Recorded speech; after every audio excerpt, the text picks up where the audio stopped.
The land remembers what you forget, she warned, and the cowboy knelt in the ashes. The sun hung low over the horizon, casting long shadows across the dusty road. The wind carried the smell of dry earth and faint smoke, curling around the hills like a silent warning. Jack Harlan rode slowly, his horses' hooves stirring up small clouds of dust as they followed the narrow trail into the outskirts of a small town. The cowboy had seen many towns like this one in his life, quiet, worn, and filled with people who preferred their routine to change. Yet something about this place felt different. Maybe it was the way the land seemed to hold its breath, or the strange smell in the air, like the faint scent of something burnt long ago. Jack's coat was worn, patched in places where old fires or accidents had left their mark.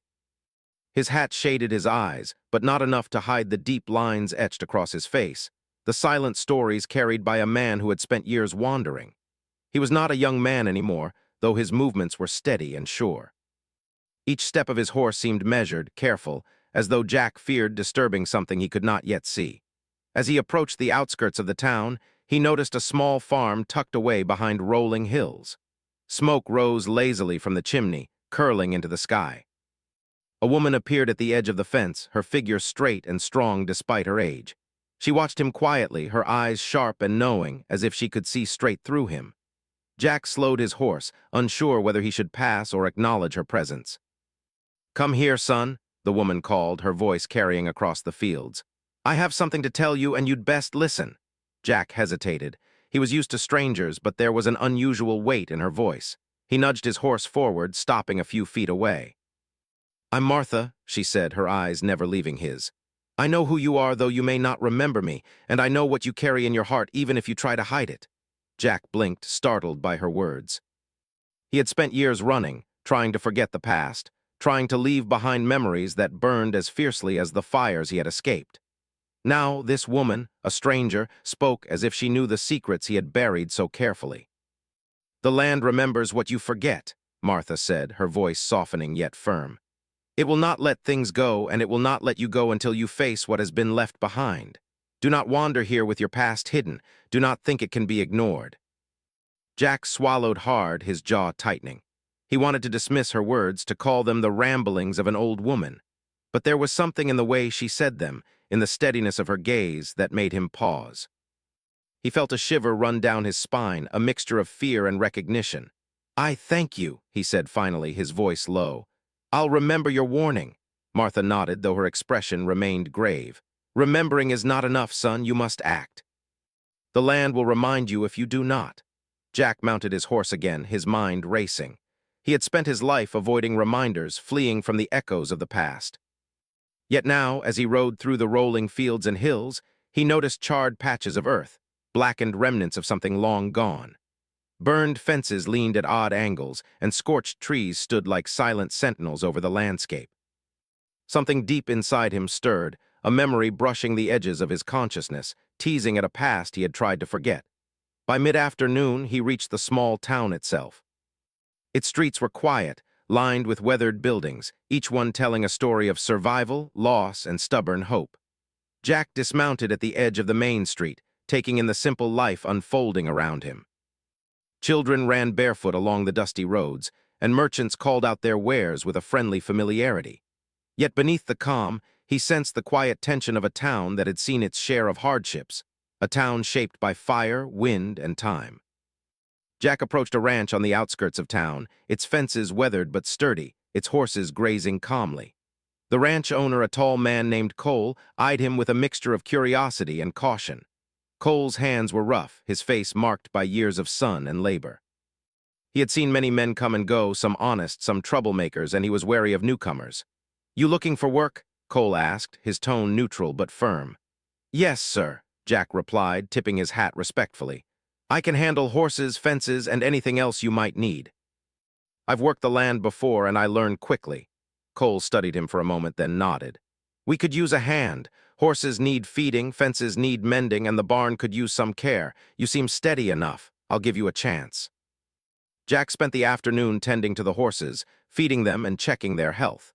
He moved with quiet efficiency, his hands skilled and sure, but his mind kept returning to the burned patches of land he had seen earlier and to Martha's warning. He could not shake the feeling that the land itself was alive, holding onto memories of events long past, watching, waiting. As the sun dipped lower, painting the sky in shades of orange and crimson, Jack walked along the fence line. He ran his hands over the charred wood, feeling the rough texture beneath his fingers.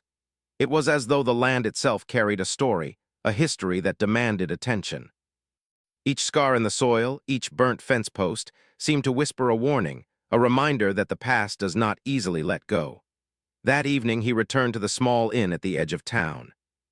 The room was simple, with a wooden bed, a small table, and a window that overlooked the fading fields.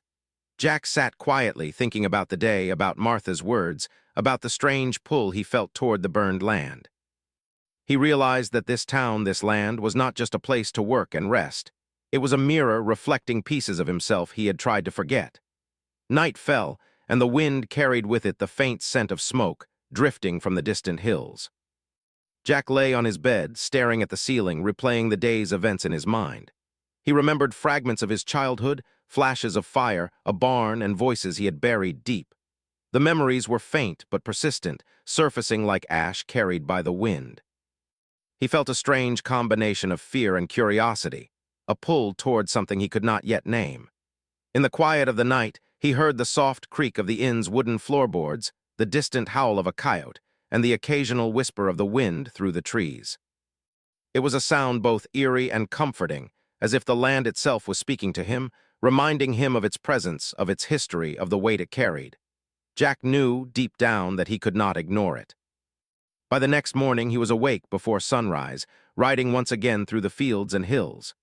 The air was crisp, carrying the scent of earth and grass, and the sky was painted in soft shades of pink and gold. Jack's mind was clearer now, more focused, as he retraced the path past the burned patches he had seen the day before. He noticed the way the sunlight hit the charred wood, the way shadows moved across the land, and he felt a growing understanding. The land remembered even when people tried to forget. Throughout the day, he worked tirelessly at the ranch, repairing fences, mending broken gates, and tending to the horses. Each task brought a sense of purpose, yet also a growing awareness that the land was more than just soil and wood. It was memory, witness, and teacher. The burned fields, the blackened trees, the silent hills, they all held pieces of stories, stories that Jack could no longer ignore. By the evening, as the sun sank below the horizon, casting a golden glow across the land, Jack returned to Martha's farm. He found her tending to her garden, her hands moving skillfully through the soil. She looked up as he approached, her eyes meeting his with a quiet understanding. "You've seen it, haven't you?" she asked softly, her voice carrying both caution and encouragement. Jack nodded. "I have the land. It's alive with memory. I can feel it." Martha smiled faintly, though her expression remained serious. "It will not let go, Jack. The land remembers everything, even what we try to forget. You have choices. Remember, face it, and learn, or continue running and be reminded in ways you may not survive." Jack felt a shiver run through him, a mix of fear and resolve. He had spent years running, avoiding the pain, avoiding the memories, but now he understood that the land would not allow him to escape. He could either confront the past or be trapped by it forever. That night, as the stars appeared in the clear western sky, Jack sat by a small fire outside the inn. The flames flickered, casting dancing shadows on the ground. He stared into the fire, thinking of Martha's words, of the burned fields, of the memories creeping back. He knew that his journey had only just begun. The land had called him, and he could no longer ignore its voice. For the first time in years, he felt a strange sense of anticipation. The road ahead would not be easy. It would demand courage, honesty, and strength. Yet beneath the fear, there was a spark of hope, a hope that he could face the past, learn from it, and perhaps find peace in a land that remembered what he had tried to forget. The next morning, Jack woke before the sun had fully risen, as he had begun to do out of habit now. The land outside his window was quiet, bathed in the soft gold of early light. Birds moved through the sky, calling to one another, while the wind stirred gently through the trees. Jack could feel a tension in the air, almost as if the land itself was waiting for him to take a step it had been quietly demanding for a long time. He dressed quickly, tying the worn straps of his boots with precise, practiced movements, and stepped outside. The crisp morning air hit him like a cool splash, waking every sense. He mounted his horse and rode toward the hills where the burned patches lay, those blackened scars he had seen yesterday. The closer he got, the more he felt the weight of history pressing down around him. Each step of his horse over dry soil made a soft crunch, echoing like whispers of old voices carried in the wind. The burned earth stretched in front of him, wide and scarred, with trees blackened like old skeletons reaching into the sky. Jack dismounted, tying his horse to a fence post. The smell of smoke lingered faintly, and the ground crumbled slightly beneath his boots. He walked slowly, letting his eyes roam over the land, searching for something he could not name. Each burned fence post, each blackened branch, seemed to carry a story he was only beginning to understand. As he moved deeper into the charred fields, flashes of memory began surfacing. He remembered a barn engulfed in flames, the sound of his father calling his name, the panic, the smell of smoke burning his nose. Then a little girl's face appeared in his mind, blurred at first, but gradually sharpening into clarity. Her hair was dark, her eyes wide and scared. He tried to push the memory away, but it persisted, persistent like the wind carrying ash across the hills. Jack's knees weakened slightly as he sank to the ground, running his hands over the scorched earth. His fingers brushed over something hard, and he bent down to pick it up. It was a fragment of metal, twisted and blackened, and as he turned it in his hands, he realized it had once been part of a locket. He held it close, feeling the weight of years, the weight of forgetting, pressing on him. The locket was a link to a past he had long tried to escape, a past that the land refused to let him forget. The wind shifted suddenly, carrying with it a faint voice, almost imperceptible. It seemed to whisper his name, and he felt a chill run down his spine. Jack's heart beat faster. He realized he was not simply revisiting an old memory, he was standing in a place alive with the echoes of the past. Each piece of ash, each blackened tree, seemed to remember the people who had lived and died here and the choices they had made. Jack took a deep breath, forcing himself to focus. He remembered Martha's words, "The land remembers what you forget. Do not let it bury your past, or it will find you." Until now, he had understood her words only in part. Now, standing amid the ruins, he understood fully. The land held memory, and it was demanding that he acknowledge it. He continued walking, each step careful and deliberate, feeling as though the ground beneath him was watching, waiting for him to face what he had hidden. Memories came in fragments. Laughter of children, the creak of a barn door, the panic of flames spreading too quickly. He remembered his father shouting, calling him to safety, and the little girl running alongside him. It was all painfully vivid, and for a moment he wanted to turn away, to flee as he had done all those years ago. But he could not. The land had spoken, and Jack knew he had to confront what had happened. He knelt in the ashes, letting them sift through his fingers, feeling their gritty texture. The locket he had found pressed against his palm, a silent reminder of the life he had abandoned in his youth, of the family he had left behind. The guilt he had carried for decades surged through him, sharp and relentless. As the sun climbed higher in the sky, Jack returned to Martha's farm. She was in her garden, tending rows of vegetables with careful hands. When she saw him approaching, she did not speak at once. She merely watched, her eyes reflecting both caution and understanding. "You've been there," she said quietly, almost as if confirming what he already knew. Jack nodded, his fingers clutching the locket tightly. "I remember," he said, his voice low. "I remember the fire, I remember the barn, I remember her." Martha's expression softened, but her eyes remained serious. "And what will you do with that memory, Jack?" she asked. "Will you run again, or will you face it?" Jack's hands trembled slightly as he turned the locket over. "I can't run," he said finally. "I've tried for years and it never worked. The land, it reminds me, I need to face it." Martha nodded as if she had expected nothing less. "Then you begin," she said simply. "You remember, you honor what was lost, and you act to restore what you can. That is all the land asks. That is all any of us can do." Over the next few days, Jack stayed at Martha's farm, learning more about the history of the land and the people who had lived there. She spoke of families who had been lost to fire, to floods, and to time, their stories carried in the soil and in the trees.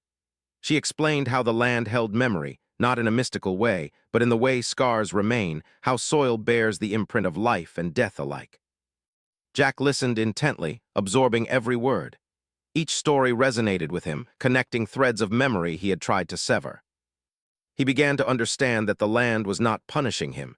It was reminding him, offering him a chance to acknowledge the past, to learn from it, and to begin healing. One evening, as the sun dipped low behind the hills, Jack sat on a wooden fence post, watching the shadows stretch across the fields. He thought about the little girl, the barn, his father, and the fire. Tears welled in his eyes, unbidden, as he finally allowed himself to feel the full weight of the memories he had long suppressed. For decades, he had carried guilt and fear silently, but now it poured out of him, cleansing and painful all at once. Martha joined him, her presence quiet but reassuring. "You cannot change what happened," she said softly, "but you can honor it. You can learn, you can repair, you can remember. That is the power you have now." Jack looked at her, his voice thick with emotion. "I want to honor it. I want to do right by them, by the land, by myself." Martha smiled faintly. "Then begin tomorrow," she said. "Start small, rebuild, restore, remember. Let the land guide you." That night, Jack slept with the locket under his pillow, the fragments of memory settling around him like a quiet companion. For the first time in years, he felt a strange mix of fear and hope. The road ahead would not be easy, but he was ready to face it. The land had spoken, and he had finally listened. The next morning, Jack rose with the sun, feeling a sense of purpose he had not known in decades. He mounted his horse and rode back toward the burned fields. This time, he did not walk in fear, but with determination. Each step he took was a step toward understanding, toward reconciling with the past he had tried to bury. The charred earth beneath his boots no longer seemed threatening. It seemed alive, holding memory, guiding him toward something greater than himself. As he knelt in the ashes once again, he felt the presence of those lost, of the little girl, of his father, and of countless others who had walked these lands before him. He whispered a quiet promise, a vow to remember, to act, and to honor. The wind carried his words across the hills, stirring the dry grass, and for the first time, Jack felt a sense of peace settling over him, fragile but real. He stayed there for hours, sifting through ash, touching the blackened wood, and allowing memories to wash over him. Each recollection, each fragment of the past, no longer weighed him down but illuminated the path ahead. The land had not forgotten, but neither had it condemned him. It had shown him a way to begin again.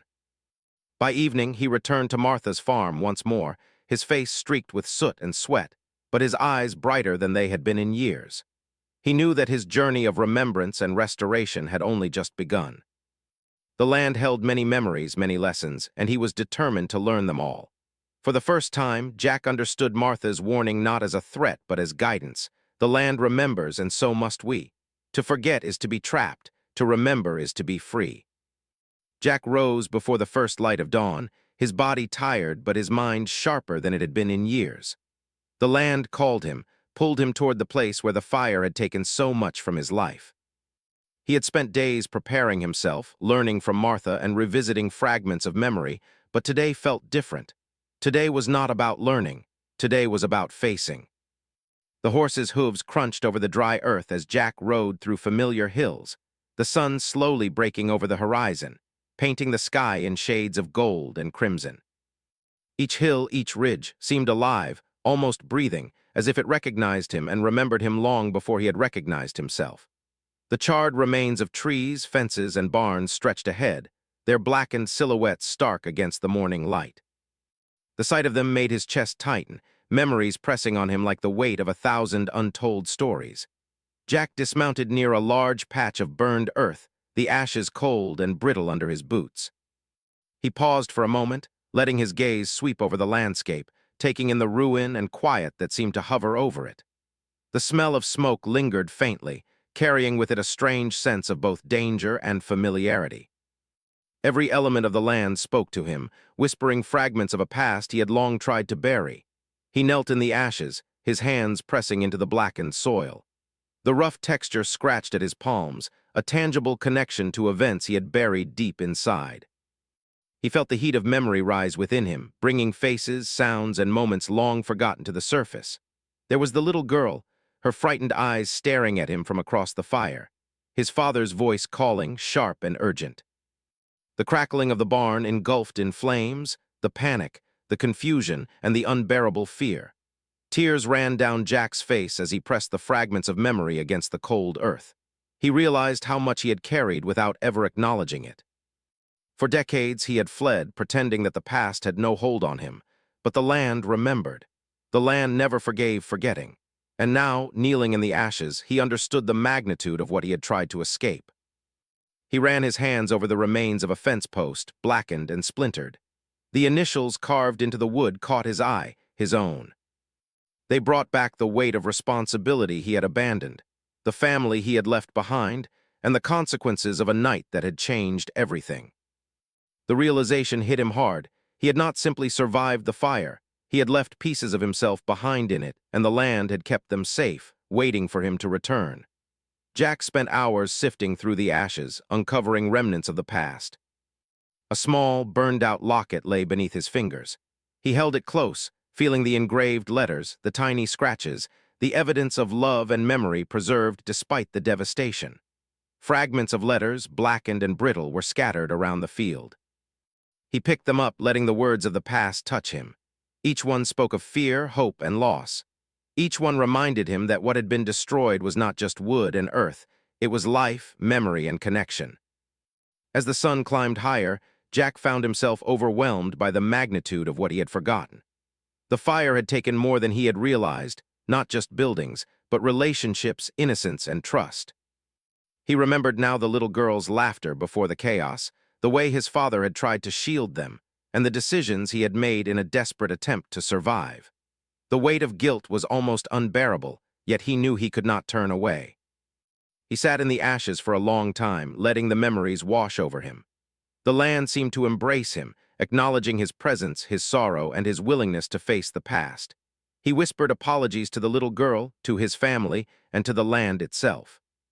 He could not undo what had happened, but acknowledging it felt like the first step towards something he had long denied himself: redemption.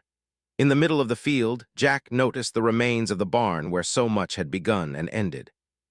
He walked toward it carefully, touching the charred beams, feeling the roughness beneath his fingers. The barn was a skeleton of memory, but it was also a monument to resilience. Each beam, each stone, told a story of survival, of lives intertwined with the land, and of the consequences of choices made in fear.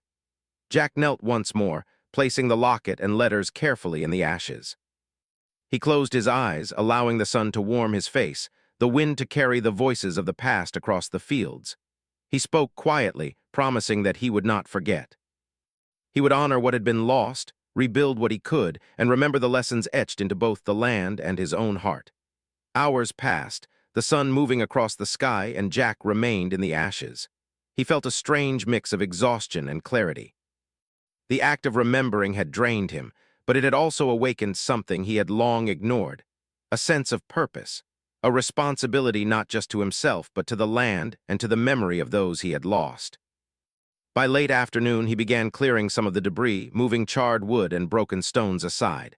It was slow work, painstaking but necessary. Every piece he touched, every step he took felt like an offering, a way to honor what had been destroyed. The land responded in subtle ways. The wind shifted, the birds sang in cautious harmony, and the ashes seemed less oppressive, as if acknowledging his efforts. As the shadows lengthened and the sun began to dip toward the horizon, Jack paused to rest. His hands were blistered, his clothes streaked with ash, and yet his heart felt lighter. He realized that facing the past did not erase it, but it allowed him to live with it, to carry it consciously rather than unconsciously, and to act in ways that honored the lives intertwined with his own. He stood, looking across the charred field, and saw the remnants of the lives lost reflected in the ashes and burnt beams. Each fragment was a reminder, not just of tragedy, but of endurance, memory, and the deep connection between people and the land they inhabit. He understood now that the land held memory not to punish, but to teach. The scars it carried were lessons, waiting for someone brave enough to learn from them. Night approached, and Jack lit a small fire, sitting close to its warmth. The flames flickered across the blackened earth, illuminating the remnants of a barn and fence in soft, golden light. He held the locket again, feeling the engraved letters under his fingers, and whispered to the little girl he remembered, to his father, and to the land itself. "I will not forget," he said. "I will honor you, I will rebuild, I will remember." Martha's words echoed in his mind. "The land remembers what you forget. You cannot escape it, but you can reconcile with it. You can act to make it whole." Jack understood now that the reconciliation was not about undoing the past. It was about facing it fully, acknowledging it, and allowing the land, the memories, and himself to find peace through action. By the time darkness settled over the field, Jack had cleared a small path through the debris and carefully placed the locket and letters on a smooth stone, like a small monument to memory. He knelt once more, pressing his hands into the cool earth, feeling the weight of both loss and responsibility. He whispered again, promising to return, promising to rebuild, promising to honor the land and the people it remembered. For the first time in decades, Jack felt a quiet resolve. The land had not judged him, it had only reminded him. Now he was ready to act. He would take the lessons from the ashes and the memories from the fire and use them to restore not just the land, but a part of himself he had long abandoned. As he rode back toward Martha's farm under a sky filled with stars, Jack felt the wind brush against his face like a soft reassurance. He had faced the ashes, faced the memories, and knelt where the land had demanded it. And in that act, he discovered something profound. The past could not be changed, but it could guide him. It could teach him. It could help him become the man he had long hoped to be. Jack entered the farm quietly, dismounting and tying his horse to the post. Martha was waiting, tending her small garden, the faint glow of lantern light casting long shadows. She looked up and smiled faintly, seeing the change in him. "You've faced it," she said softly. "You've faced the land and the memories.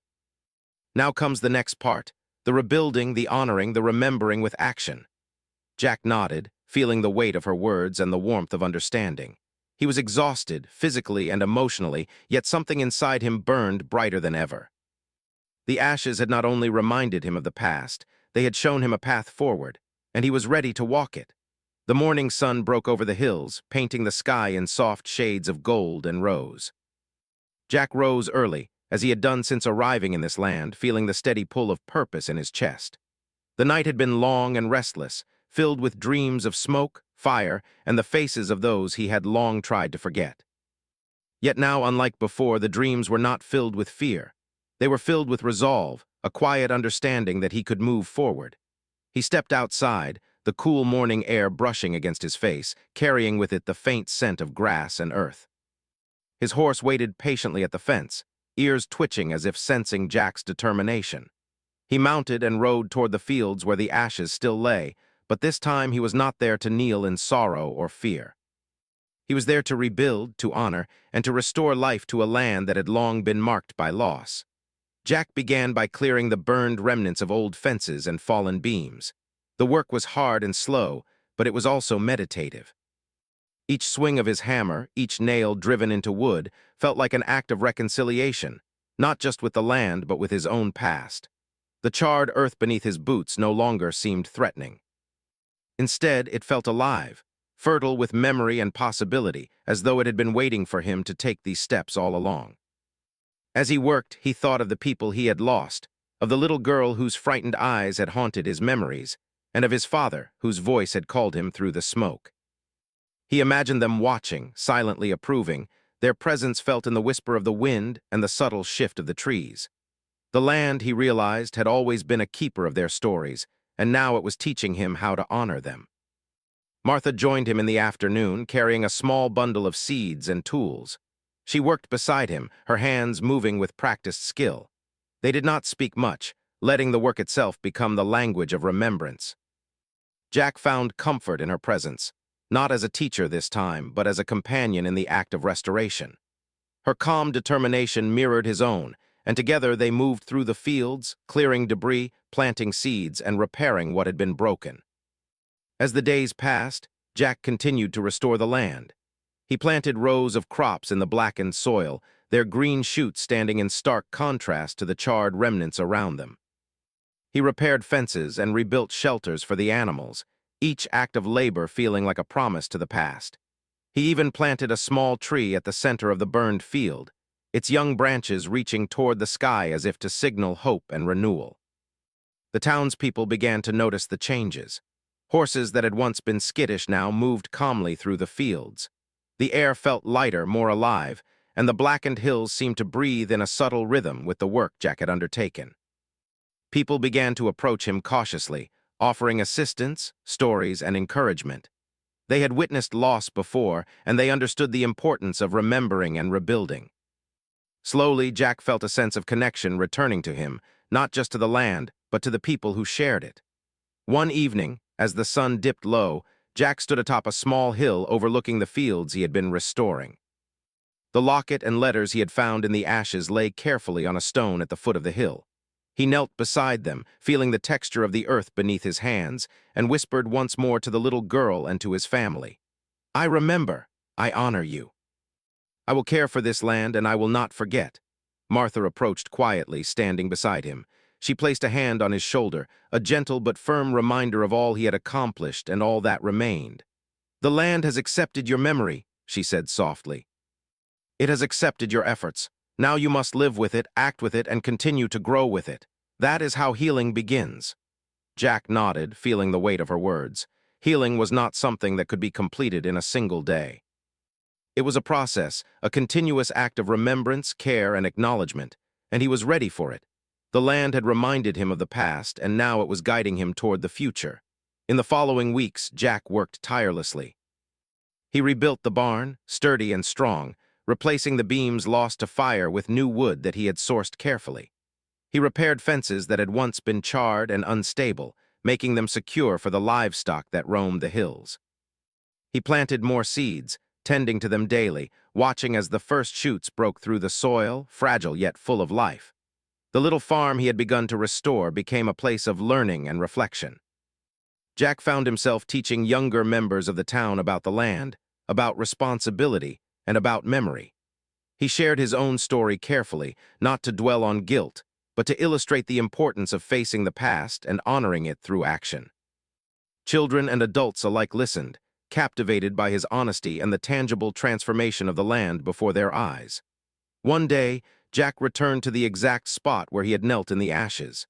He knelt again, not in sorrow, but in quiet gratitude. The charred soil had softened under his care, the young tree he had planted stood tall, and the field was no longer a place of pain, but of hope. He placed the locket and letters back on the stone, now surrounded by small wildflowers he had planted. The land had remembered, and through his care it had also been healed in part. He stayed there for hours, watching the sun move across the sky, feeling a profound connection with the land. The wind carried whispers of memory, not threatening or accusatory, but guiding and accepting. He realized that remembrance was not just about the past. It was about the life that continued afterward, about the choices made in its honor. Evenings at Martha's farm became a time for reflection. They would sit quietly, the fire crackling, and talk about the land, about the stories it held, and about the responsibilities of memory. Jack learned that the land was never truly still. It was always moving, always growing, always watching. By tending to it and acknowledging its history, he found a deeper understanding of himself and of the world around him. As the months passed, the transformation was visible to everyone. The once burned fields now flourished with greenery and crops. Animals thrived in the rebuilt shelters. The town itself seemed to breathe easier, connected once again to the land that had held so many memories. And Jack, who had entered this place as a wandering, haunted man, now stood as a figure of quiet strength and resilience, someone who had faced his past and emerged with purpose and clarity. One morning, Jack rode through the fields with a small group of townspeople, surveying the progress. Children ran alongside the horses, laughing and playing, their energy filling the space with life. Jack felt a sense of peace he had never known. He understood now that the land did not merely remember to punish. It remembered to teach, to guide, and to connect those willing to listen. He paused at the center of the main field, where the young tree he had planted now reached toward the sky, strong and full of promise.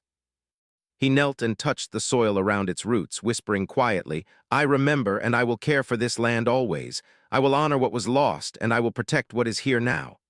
Martha joined him, placing a hand gently on his shoulder. "You've done well, Jack," she said. "You've remembered and you've acted. The land acknowledges that, so must you. Carry it forward in everything you do." Jack stood, looking over the fields and hills, feeling a profound connection to the land, to the memories it held, and to the people who now shared it with him. He realized that redemption was not a single act, but a journey, an ongoing commitment to remembrance, care, and honor. He had knelt in the ashes, faced the past, and now he would live with the lessons, guiding the land and himself into a future shaped by memory and intention. As the sun set, casting long golden rays across the fields, Jack felt a quiet satisfaction. The past had been faced, the land had been honored, and the future awaited. He knew there would be challenges ahead, moments of doubt and struggle, but he also knew that he had learned the power of memory and the importance of action. The story of Jack Harlan, the cowboy who had once fled from fire and memory, came full circle in that moment. He had knelt in ashes, remembered the faces and lives lost, and transformed the land with his own hands.